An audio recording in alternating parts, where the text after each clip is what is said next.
احتجاج. ذرا غور کریں ہم اپنے حالات پر, اپنی اصلاح کریں, اپنے آپ کو سدھاریں. ایک اور واقعہ آپ کو سناتا ہوں, بات لمبی ہو رہی ہے. کیا ٹائم ہو رہا ہے؟ باتیں تو بہت ساری ہیں, ابھی میں نے عرض کیا شروع میں بہت لمبا موضوع. اگر ایک ایک بات بیان کی جائے صبح ہو جائے گی, اور شاید صبح تک بھی ختم نہ ہو موضوع. اتنے حالات ہم لوگوں کو خراب, اور اس میں سب شامل ہیں الا ماشاء اللہ.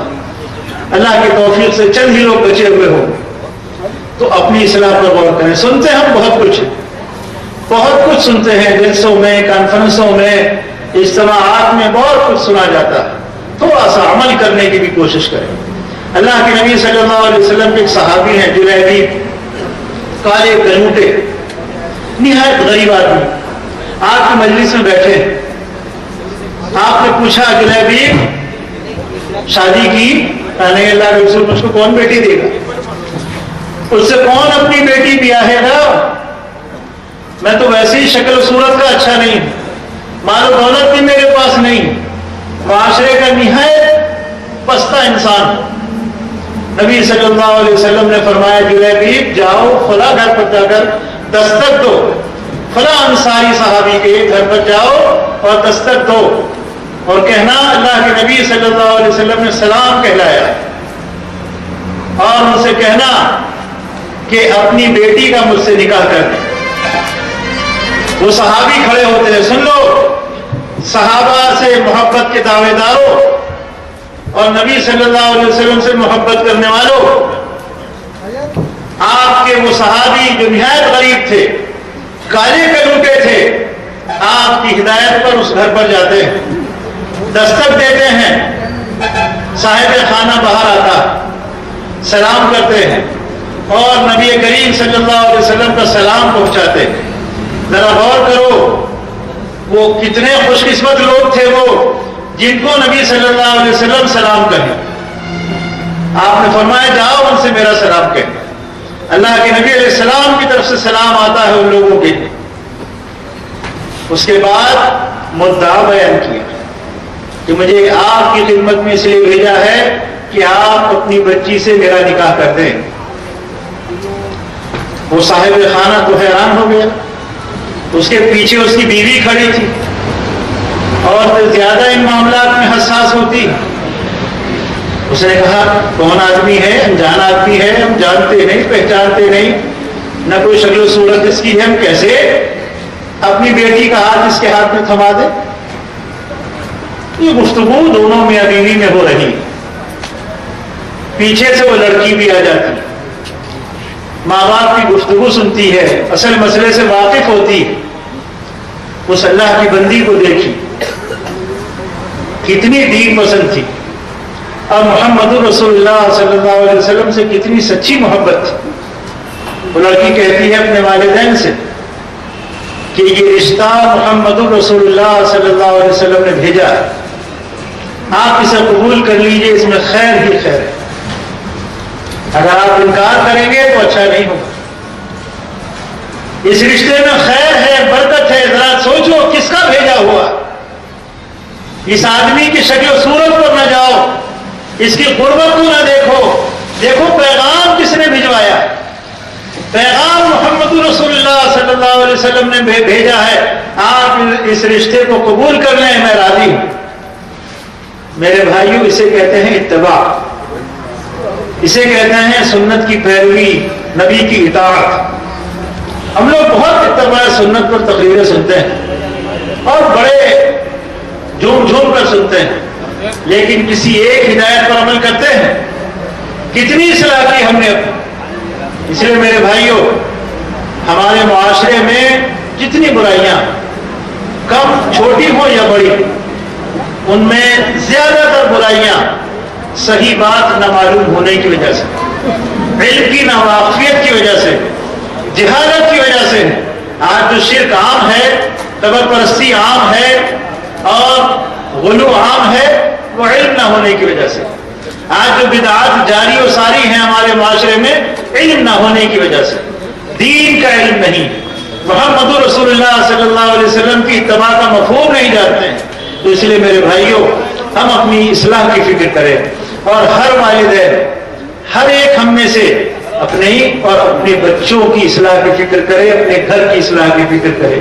اللہ تعالیٰ نے قرآن مجید میں فرمایا یا ایھا الذین آمنوا قوا انفسکم واہلیکم نارا وقودها الناس والحجارہ علیہا ملائکۃ غلاظ شداد لا یعصون اللہ ما امرہم ویفعلون ما یؤمرون۔ اے مسلمانوں، اپنے آپ کو اور اپنے بچوں کو، اہل و عیال کو آگ سے بچاؤ، آگ سے بچاؤ۔ وقودها الناس والحجارہ، کون سی آگ؟ وہ آگ جو انسانوں اور پتھروں سے جلائی جائے، جس آگ کا ایندھن انسان اور پتھر ہوں گے، اس آگ سے اپنے آپ کو اور اپنے بچوں کو بچاؤ، اپنی بیوی کو بچاؤ، اپنی بچیوں کو بچاؤ، اپنے اہل و عیال کو بچاؤ۔ اور ایسے سخت جان فرشتے اس پر مقرر ہوں گے جو اللہ کی قطعی طور پر نافرمانی نہیں کرے، جو کہا جائے گا وہ کرے۔ لا یعصون اللہ ما امرہم، اللہ کی قطعی نافرمانی نہیں کریں گے۔ اس لیے میرے بھائیوں، نوجوانوں، فیشن، ڈیرہ روی اور جوان لڑکیاں بے پردگی کے ساتھ رہیں، یہ مسلمانوں کا شیوا نہیں، یہ بربادی کا راستہ ہے، تباہی کا راستہ ہے۔ اور ماں باپ سن لیں، اگر ان کی بچیاں بے پردہ گھوم رہی ہیں، ان کی بیویاں بے پردہ گھوم رہی ہیں، تو اللہ کے یہاں جواب دہ ہوں، مسئول ہیں وہ۔ کلکم راع وکلکم مسئول عن رعیتہ، تم میں کا ہر ایک آدمی چرواہا ہے، نگہبان ہے، اس سے اس کے ماتحتوں کے بارے میں، اس کی رعیت کے بارے میں پوچھا جائے گا، شوہر سے بیوی کے بارے میں، باپ سے اولاد کے بارے میں، بچوں کے بارے میں، ہر ایک سے سوال ہوگا اس کے ماتحتوں کے سلسلے میں۔ اس لیے اپنی اولاد پر توجہ دیجیے، ان کی ذہنی تربیت ہو، ان کی عقیدے کی اصلاح ہو، ان کو علم کے زیور سے آراستہ ہو، ان کی صحیح تربیت ہو۔ میرے بھائیوں، یہ ہماری ذمہ داری ہے۔ اگر ہم اس ذمہ داری کو ادا نہیں کیا، ہر ماں باپ اللہ کے یہاں مسئول ہیں، جواب دہ ہیں۔ جواب دہی کا یقین رکھیے کہ اللہ ہم سے کل پوچھ لے گا، اللہ ہم سے پوچھے گا، قیامت یقیناً قائم ہوگی اور ہم اللہ کے یہاں مجرموں کی طرح کھڑے ہوں گے۔ اللہ ہماری حفاظت فرمائے۔ اس لیے میرے بھائیوں، اگر اپنی اصلاح چاہتے ہیں ہم لوگ، تو اللہ کے دین کا علم حاصل کریں، دنیا میں ترقی اور دنیا میں ترقی کے لیے جو اسباب ہوتے ہیں ان اسباب کا استعمال کریں، ان تمام علوم کو حاصل کریں، اپنے عقیدے کی اصلاح کریں، اپنے معاملات کی اصلاح کریں، عبادات کی اصلاح کریں، اور ہمارے یہاں جو خوشی اور غمی کے موقع ہیں ان میں جتنی رسم و رواج ہمارے یہاں آ گئی ہیں ان کی اصلاح کریں۔ ایک اور بہت بری رسم اور بہت برا رواج ہمارے معاشرے میں ہے برادری واد۔ اس برادری واد نے تباہ کر دیا ہے اس امت کو۔ لگتا ہے ہر ایک برادری الگ الگ امت ہے، وہ چھوٹا ہے، وہ بڑا ہے، وہ کمین ہے، وہ شریف ہے، وہ رذیل ہے۔ یہ کہاں سے لائے ہیں؟ یہ برادریاں اللہ نے نہیں بنائی، یہ خود ہم نے اپنے ہاتھوں سے بنائی۔ اور شادی بیاہ کے مسائل میں بھی برادریوں کی تفریق کو ہم سب سے پہلے رکھتے ہیں، سب سے پہلے دیکھتے ہیں کس برادری کا ہے، کون ہے، کیا ہے، ہڈی کیسی ہے، مجھ سے ملتا ہے جلتا ہے۔ سارے آدم کی اولاد ہے، کبھی غور کیا؟ سارے آدم کی اولاد ہے۔ اللہ تعالیٰ کے نبی صلی اللہ علیہ وسلم فرمایا کلکم بنی آدم لا فضل لعربی علی عجمی ولا فضل لعجمی علی عربی۔ کسی عربی کو کسی اجمی پر، کسی اجمی کو کسی عربی پر کوئی فضیلت و برتری حاصل نہیں، الا بالتقوی۔ اگر کوئی برتری کسی کو حاصل ہے تو دین اور تقوی کی بنیاد پر ہے۔ اللہ کے نبی صلی اللہ علیہ وسلم فرماتے ہیں کلکم بنی آدم، تم سب آدم کی اولاد، وآدم من تراب، اور آدم مٹی سے بنائے گئے۔ اللہ نے فرمایا انا خلقناکم من ذکر وانثى وجعلناکم شعوبا وقبائل لتعارفوا ان اکرمکم عند اللہ اتقاکم۔ اے لوگوں، اے انسانوں، ہم نے تمہیں ایک ماں باپ سے پیدا کیا ہے۔ انا خلقناکم من ذکر وانثى، ایک مرد و عورت سے تم کو پیدا کیا۔